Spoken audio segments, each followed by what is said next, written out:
Boa noite. Portugal também teve as suas Brigadas Vermelhas. Chamavam-se FP 25 de Abril, Forças Populares 25 de Abril, e deixaram marcas no rescaldo da Revolução. Foi no início da década de 80 que a organização surpreendeu toda a gente, com 110 petardos a explodir ao mesmo tempo em todo o país e lançando milhares de panfletos com a sigla e o manifesto das FP25. Vamos apresentar, aqui ao meu lado esquerdo está um camarada que fugiu recentemente da IPL, da Penitenciária de Lisboa. Nós os dois fazemos parte da direção militar das Forças Populares 25 de Abril e do Estado-Maior das Forças Populares 25 de Abril. E estes dois camaradas que estão aqui são camaradas organizados nas Forças Populares 25 de Abril. O que efetivamente nós vamos reivindicar neste momento é o assalto que foi realizado à Caixa de Depósitos da Baixa da Banheira. Nesta conferência de imprensa foram relatados alguns pormenores de como se processou a fuga da Penitenciária de Lisboa em setembro último. A noite inteira em vários postos, não é? Portanto, eles juntavam-se, portanto, todos os guardas prisioneiros faziam isto. Nós estudámos o momento preciso, em ligação com a direção das Forças Populares 25 de Abril, é evidente, portanto, estudámos o momento preciso em que devíamos fazer. E esse momento foi tentado uma ou duas vezes antes. Portanto, naquele dia deu e, portanto, conforme tanto os interesses de dentro como os interesses de fora, portanto, e conforme a situação que apareceu. Dizer que aqui há corrupção, que há conivência dos guardas, portanto, é falso, é evidente. É um bode expiatório dos serviços prisioneiros. E, efetivamente, o caso da chave partida provocou uma certa paragem, que não a paragem de abrir as celas, porque as outras foram abertas a seguir, depois da chave partir. Eu não sei se esse camarada queria sair, se não. Esse camarada, onde a chave partiu, não sei se ele queria sair nesse não, porque houve muitos que foram abertos e disseram não quero. Portanto, a grande maioria, não é? Não, os elementos que não quiseram sair. Portanto, há lá muitos que nem sequer da FUP são. Há da JAR, há indivíduos, portanto, que não tinham nada a ver com a FUP, que nem nunca foram da FUP, que não quiseram sair.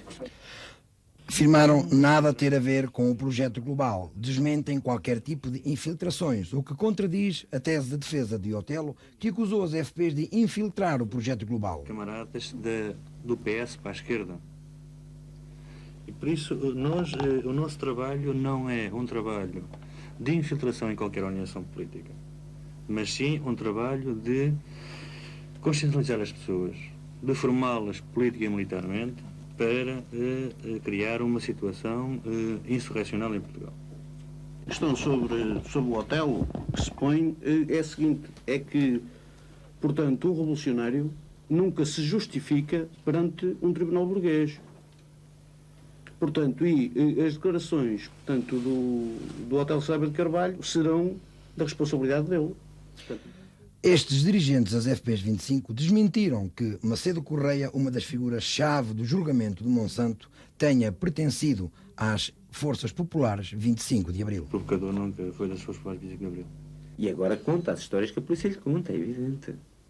Se existem elementos das FP 25 no julgamento de Monsanto, eles ainda não são. Que o muro de Berlim caiu, mas os muros de Caxias continuam de pé. E lá dentro há presos de esquerda. José Ramos dos Santos está em greve da fome para conseguir a sua libertação, porque está em prisão preventiva já há mais de 3 anos.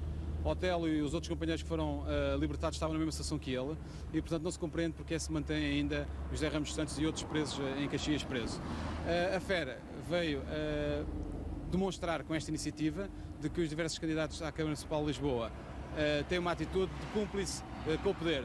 A esquerda não fala que existem presos políticos em Portugal e nós pensamos que isso é de protestar de forma clara. Gil Garcia, acompanhado por outros dirigentes da FER, deslocaram-se posteriormente ao interior da prisão com o objetivo de visitar o preso que se encontra em greve da fome desde a passada 36 anos, segunda-feira. era conhecido pelo António Casado e Carpinteiro. Foi condenado a 16 anos de prisão, interpôs recurso e o prazo de 3 anos para prisão preventiva terminou no passado dia 30 de novembro. Depois de ver recusados 2 pedidos de liberdade condicional, Ramos dos Santos entrou em greve da fome há um mês. Para denunciar o que considera uma ilegalidade, a Comissão Pró-Amnistia, Otelo e Companheiros falou já com o Provedor de Justiça, com o Cardeal Patriarca, com o Supremo Tribunal de Justiça e ainda com o Presidente da República. Segundo Isabel do Carmo, o Provedor de Justiça deu-lhes razão, enquanto Mário Soares e Dom António Ribeiro se mostraram muito sensibilizados com o problema. A prisão preventiva tem um tempo limitado, são 3 anos. Ao fim de 3 anos as pessoas têm que ser libertadas e não pode ficar por um tempo indefinido. Senão, a primeira sessão deste julgamento acabou por ser suspensa pelo facto de faltar um dos réus. Neste caso, a ré Angélica Tuquito, que alegou motivos pessoais e se justificou com a doença da sua filha. O coletivo de juízes aceitou a justificação da falta e procedeu à leitura do despacho de pronúncia após o que ouviu as declarações dos réus Alberto Teixeira de Carvalho, também conhecido por Xavier, e de Batista Dias. Ambos os réus declararam ter sido vítimas de maus tratos no momento em que foram presos e já depois na cadeia. Teixeira de Carvalho disse mesmo que existia um documento no Hospital Santa Maria que podia provar as suas afirmações. A sessão foi depois suspensa e será retomada amanhã à tarde. Espera-se a leitura da sentença para a próxima semana. Os réus Honório Marques e António Dias foram sujeitos a um julgamento com as condenações de tentativa de homicídio e uso e porte de armas proibidas. Neste tribunal, o Tribunal de São João Novo, aqui no Porto, foram condenados Honório Marques à prisão de 8 anos e meio por tentativa de homicídio e António Dias foi absolvido após perdão do uso e porte de armas de guerra. A leitura da sentença decorreu sem a presença dos réus, que por motivos de segurança lhes foi dispensada a presença, tanto mais que já se encontram a cumprir pena de prisão em Monsanto por outros crimes. O processo que hoje foi encerrado refere-se a uma cena de tiroteio em abril de 85, no cruzamento das Guardeiras, na Maia. Quando os réus eram perseguidos num automóvel por elementos da judiciária, na sequência de um atentado à bomba e de um assalto a um banco, o confronto aconteceu após o não acatamento da ordem para pararem. Do tiroteio então verificado resultou um morto que acompanhava os réus e ficaram feridos 2 agentes da judiciária. Os réus possuíam na altura uma pistola de 9 mm e uma granada de mão.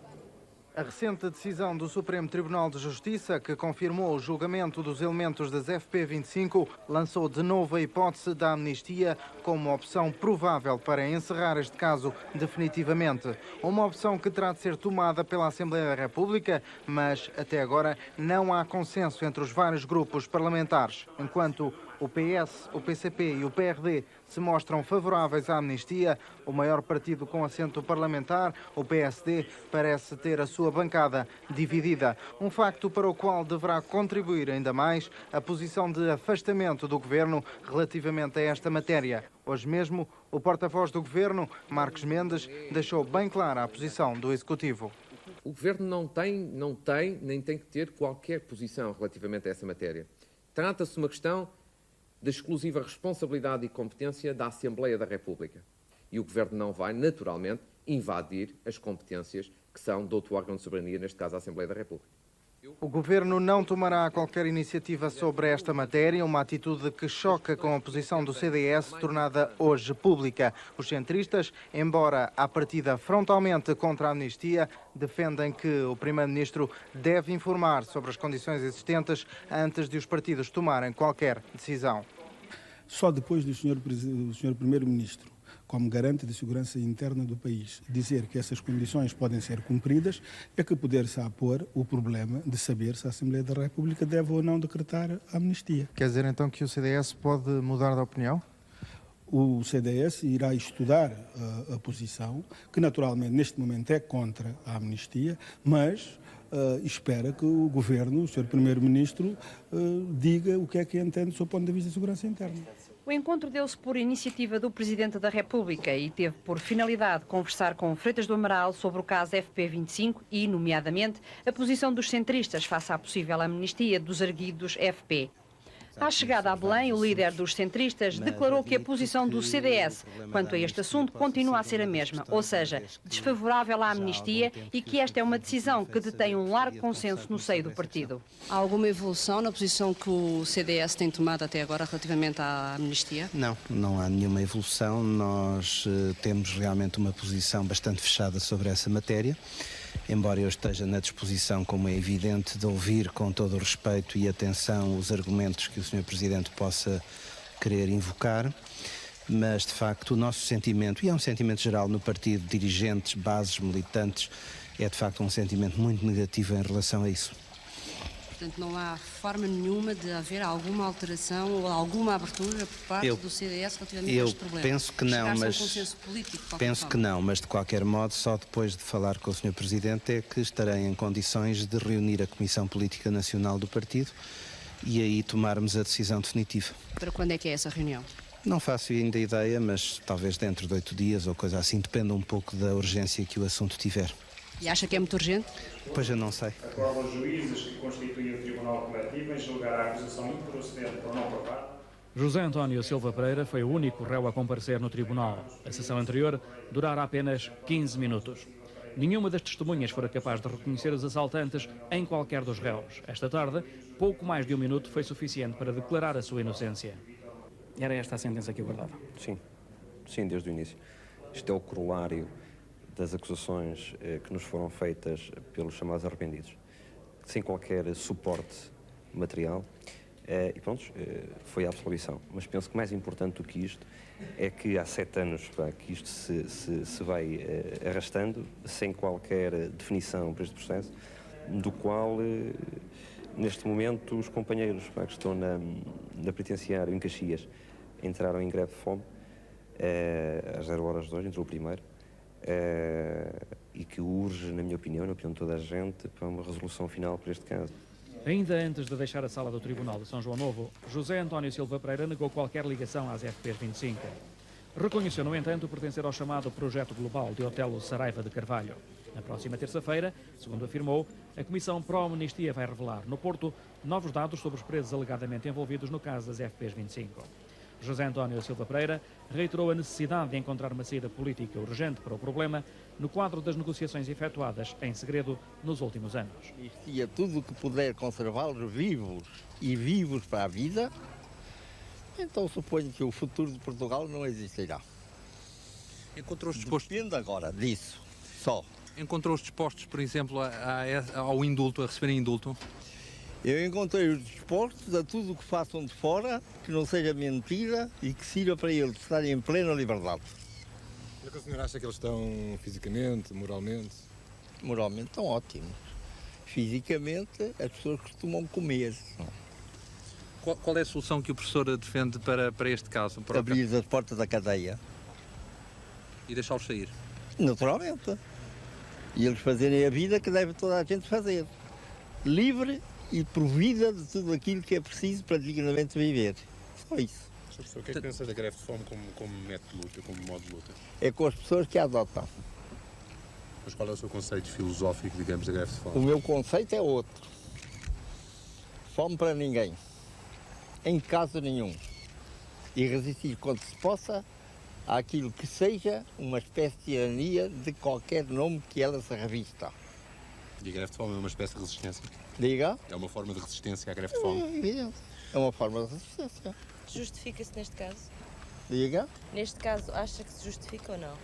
Eu não tenho nada que dizer se justifica-se, não. Eu tenho que aceitar aquilo que as pessoas acham que se justifica. E eles justificam, que é um caso arrumado para mim.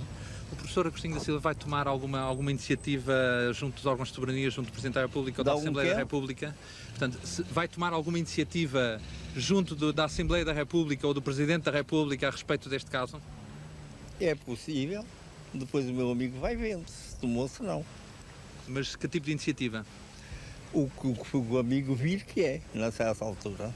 Mas vai fazer, por exemplo, algum apelo para os libertarem, conforme disse há pouco?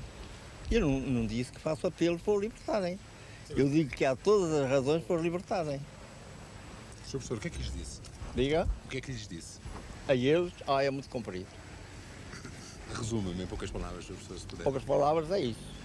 O futuro de Portugal depende do que fizerem com eles. Mas o que é que lhes disse a eles? Isto mesmo. Agora, não é decorado? Não sei. O futuro de Portugal depende como? Explica um pouco melhor, se puder. Portugal só se pode apresentar decentemente a todos os países do mundo se não fizerem injustiça dentro dele. Dizem que só isso. Vão pedir o indulto. Sim, acabámos de elaborar os requerimentos solicitando os indultos dos 9 detidos. Os 9, mas embora não possam nem todos ser abrangidos. Sim, há um que, dado a pena não ter transitado em julgado, poderá, e realmente o indulto é para as penas transitadas em julgado. No entanto, pode até haver uma decisão nestes dias e foram elaborados os requerimentos para os 9 detidos. As alterações que o Sr. Ministro da Justiça se tem referido poderão ultrapassar essa questão? Poderão eventualmente atravessar essa questão, embora inicialmente fosse a questão dos prazos só, mas penso que poderão ultrapassar essa questão também. Quando é que vão ser entregues os pedidos no Ministério da Justiça? Os pedidos vão amanhã para os diretores dos estabelecimentos prisionais onde os detidos estavam antes de vir aqui para o hospital e aí, seguindo com alguns elementos também do estabelecimento prisional, vão seguir na quarta-feira para o Ministro da Justiça. Havia uma notícia de que eles poderiam assinar um documento exigindo que não fossem tratados no caso da situação se alterar. Alguma coisa nesse sentido? Não foi assinado qualquer documento, portanto, no sentido de evitar que lhe seja administrado o soro, portanto, tal como tinha vindo noticiado nos órgãos de comunicação social. Isso não foi feito. Debilitados, mas cheios de esperança. Foi assim que os jornalistas encontraram hoje à tarde 2 dos presos do caso FPs 25 no Hospital Prisão de Caxias. Um deles, José dos Santos Silva, leu um comunicado no qual explicam as razões por que puseram fim à greve de fome. Por sabermos que o Presidente da República sempre foi a favor da amnistia e por confiarmos em que continuará a enviar esforços, recorrendo a todos os meios jurídicos e constitucionais ao seu alcance, para encontrar uma solução para o caso que seja digna, humana e pacificadora. Pelos apelos do professor Cavaco Silva, Dr. Laborinho Lúcio, Dom Manuel Martins, Bispo de Setúbal e outros, no sentido de acabarmos esta forma de luta, bem como a disponibilidade demonstrada pelo Sr. Procurador-Geral da República, Dr. Cunha Rodrigues, e pelo Sr. Provedor de Justiça, Dr. Mário Raposo. Por todas as instituições envolvidas no processo se terem mostrado empenhadas na resolução favorável e digna do mesmo. Por qualquer das individualidades que nos visitaram ou receberam os nossos familiares, nos terem garantido que, após a paragem da greve, iriam continuar com a mesma urgência os esforços tendentes à nossa libertação. Apesar de estarmos dispostos a ir até à morte, caso se nos afigurasse que iriam surgir entraves à nossa libertação, demonstramos mais uma vez grande flexibilidade, boa vontade e crença nas instituições ao suspendermos a nossa greve de fome. Quanto ao estado de saúde, disseram estar bastante debilitados e que a recuperação vai ser difícil. Os médicos aconselharam-nos a que tomássemos inicialmente soro, portanto, que é uma componente com magnésio, potássio, uma série de materiais para que o corpo reagisse melhor, e tomámos algumas injeções no sentido de ver se conseguíamos acalmar os vômitos que continuámos a sentir. Portanto, já tomámos o soro e já tomámos algumas papas, digamos, que fazem aqui no estabelecimento em função deste processo da greve de fome, bolachas e leite. 7 presos do caso FUP-FP25 serão postos imediatamente em liberdade. Mário Soares concedeu-lhes indulto total. O governo tinha proposto ao presidente indulto parcial a estes arguidos, ou seja, liberdade condicional. Mas, segundo o chefe de Estado e por razões de pacificação nacional, todos eles deveriam ser mesmo objeto de amnistia. A decisão que tomou agora pretende sensibilizar as entidades competentes para a busca de uma solução rápida na teia de processos judiciais ainda pendentes relativos ao caso FP 25 de Abril. A Ramiro Moreira, um arguido que praticou crimes contra a segurança interior do Estado durante 75 e 76, foi concedido um indulto da parte da pena a cumprir, com a condição de, no prazo de 30 dias a contar da publicação do decreto do indulto, se apresentar às autoridades competentes. Assim, dos 379 processos que Laborinho Lúcio levou a Belém, só 28 tiveram provimento. Um número reduzido que se deve ao facto de muitos dos requerentes já terem beneficiado de significativos perdões. José Sousa Moreira chamam-lhe o último operacional das FPs 25. É acusado de envolvimento com mais de 30 ações criminosas por conta da organização. Sousa Moreira não nega nenhuma delas. A responder por associação terrorista, prometeu declarações bombásticas sobre os milhares roubados aos bancos e a morte do diretor dos serviços prisionais, Castelo Branco. O clima de alta segurança que reveste este julgamento não impediu que, ainda antes de ser ouvido pelos juízes, Sousa Moreira falasse aos jornalistas. A pessoa que entreguei mesmo pessoalmente os 108 mil contos foi ao Teixeira de Carvalho. Pessoalmente, entreguei-lhe 3 vezes em 3 mãos, pessoalmente. Então aqui está aqui o dinheiro. E ele é da DPM, também fazia ligação com a DPM e entregou ao hotel e a todos que eram da direção da DPM deste projeto. Hoje, a leitura da extensa acusação, uma verdadeira história das FPs 25, ocupou grande parte do dia. Depois, os jornalistas só tiveram direito a ver a preto e branco. Assistir na sala às declarações do réu, isso é que não decidiu o coletivo. Horas antes, o próprio tinha decidido de outra maneira. Só lhes tenho que avivar a memória, eles mais nada. Porque eu não tenho mais nada a dizer, não. Eles já disseram tudo. Tudo eles já disseram. São 3 condenados do caso FUP-FP 25 de Abril. Cumprem no estabelecimento prisional de Caxias penas por associação terrorista. Mas ascende a várias dezenas o número de processos a que têm que responder por alegados assaltos e atentados à bomba que praticaram enquanto membros das FP25. Aldino Mendes, Manuel Ferreira e Teodósio Alcobia começaram às 0 horas de hoje uma greve de fome. Dizem-se estar a cumprir prisão perpétua, fruto de irregularidades jurídicas. Sejam aplicadas as regras que prevêem que, em relação a detidos ou a arguidos com vários processos, seja feita a quantificação de uma pena única, de tal maneira que, em qualquer momento do sistema prisional e na execução da pena, eles possam ter acesso às medidas provisórias de liberdade. Tem um acumular de penas paralelas, sem uma definição do limite de anos, e consideramos neste momento que eles estão numa situação de prisão perpétua. Se os processos demorarem a ser julgados, todos estes processos, e em alguns casos são dezenas deles, realmente será uma situação muito morosa. E, portanto, é isso que eles se referem.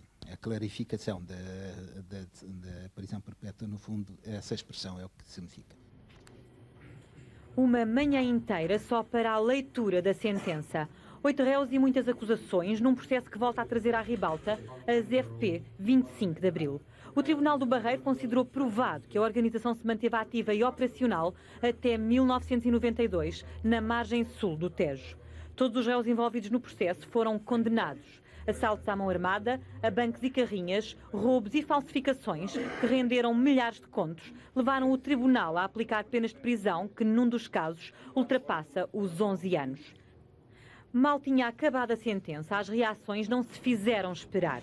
Ainda na sala de audiências, Fernando Silva, condenado a 4 anos e meio, falou mesmo de campanha anti-amnistia.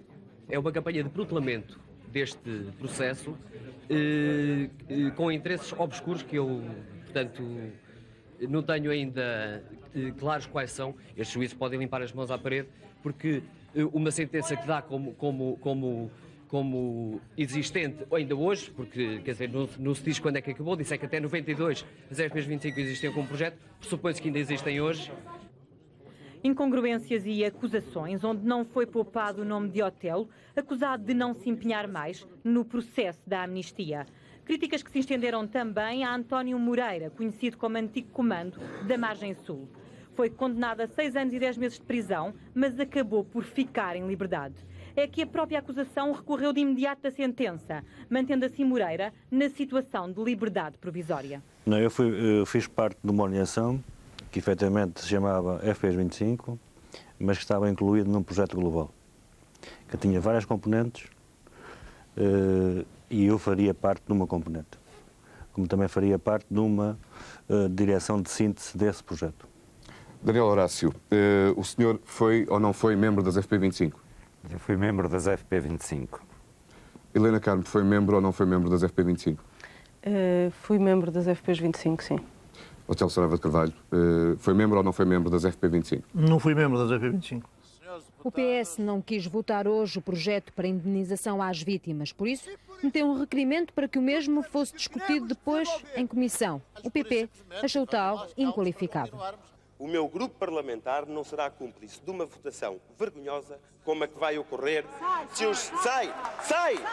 O meu grupo parlamentar sai e não assiste a essa votação que os senhores querem impor com dualidade de critérios. Quando é para tratar dos criminosos é à pressa e quando é para tratar das vítimas não se trata. Não pode ser! A celeridade relativamente ao projeto da amnistia não resulta de outro facto que não seja, nas relações institucionais entre a Assembleia da República e o Presidente da República, poder permitir que o mesmo Presidente que mandou uma mensagem à Assembleia sobre o tema da amnistia possa ser o mesmo Presidente a ter ocasião de poder promulgar a lei da amnistia. É isto que os senhores não compreendem. O PCP, que inicialmente também achou que seria melhor adiar a discussão, acabou por concordar com o PP. O PS fica então isolado e lança o contra-ataque. Então reúne-se já, não importa a que horas termine, e aprove-se a lei. 2 horas depois, o trabalho estava pronto e agradou a todos. A alteração ao diploma foi aprovada por unanimidade. Não aumenta o valor das indenizações, mas o número de vítimas abrangidas. Os deputados, visivelmente cansados, encurtaram os discursos. Ao fim de um dia inteiro de acalorada discussão, final feliz. Fez-se finalmente justiça. Para o Hotel Saraiva de Carvalho, a decisão do passado dia 6 do Tribunal da Boa Hora significa a reposição da verdade jurídica sobre o caso FP25. Uma verdade que para o hotel só chegou atrasada e que mesmo assim não convenceu toda a gente. Apesar disso, dela ter colocado, o Tribunal e a juíza com o porta-voz do Tribunal, ter colocado a questão no plano absolutamente jurídico, sem nada de político atrás, os políticos vêm à carga contra uma decisão jurídica. Inclusive, chega-se ao ponto do Paulo Portas exigir quase uma tomada de posição do Presidente da República e do Primeiro-Ministro sobre a absolvição. O que é que esses poderes soberanos têm que se meter nas decisões dos outros? Críticas à parte, na entrevista de ontem ao Telejornal, Otelo voltou a assumir os propósitos do Projeto Global, uma organização criada pelo antigo operacional do 25 de Abril para promover a via socialista da Revolução. Mas nada mais do que isso. Otelo continua a separar o Projeto Global das FP25 e volta a afirmar que o julgamento de Monsanto, onde foi condenado, não teve quaisquer bases jurídicas. Em Monsanto, sim, esse foi um processo político, com algum toque, algum sabor jurídico, mas foi de facto um processo político em que, à partida, no dia em que eu fui preso, a perspectiva, e eu já fiquei a saber, era de que eu tinha que ser condenado. Não podia sair do Monsanto, do processo Monsanto, sem ser condenado, mesmo que não houvesse provas. Houve, de facto, em Monsanto, uma notável perseguição política que me foi movida a mim e à Comissão Política da FUP. Uma perseguição que para o Otelo teve como resultado 5 longos anos de prisão injusta. Não fui nem fundador, nem dirigente, nem sequer fui militante das Forças Populares 25 de Abril. Mas tenho dito isto frequentes vezes, tenho reiterado e continuo a afirmar categoricamente isso. Mas as informações que eu disponho ao longo desta reportagem é que o senhor foi mesmo dirigente das FPs 25 de Abril. Então que isso seja provado, mas com verdade, não com verdade truncada ou com interpretações falsas sobre quaisquer documentos que eu eventualmente tenha elaborado. Foi o que fez o Ministério Público e o próprio juiz no Tribunal de Monsanto. Mas já reconheceu que as FUP estariam infiltradas por elementos das FPs 25 de Abril? Disso não tenho dúvida nenhuma. Eu sei exatamente, eu hoje tenho o filme categórico daquilo que aconteceu.